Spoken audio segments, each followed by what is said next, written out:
नमस्कार सगळ्यांना, blog Pranita Dattu and फॅमिलीमध्ये तुमच्या सगळ्यांचं पुन्हा एकदा स्वागत। तर आज आहे देवीच्या साडीचा लाल रंग। त्यासाठी मम्मीनं लाल रंगाची साडी घातलेली आहे आणि मम्मीनं फराळीला काय काय केलं आहे बघूया। मम्मी काय काय केलं आज?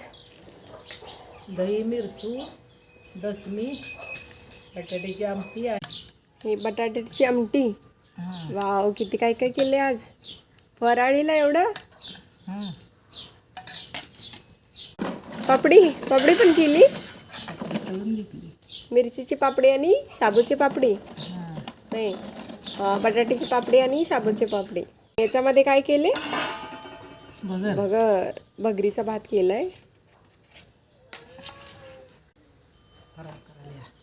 या म्हणा फराळ करायला सगळ्यांनी या, जेवायला फराळ करायला, फराळ करायला चला। Bye bye bye.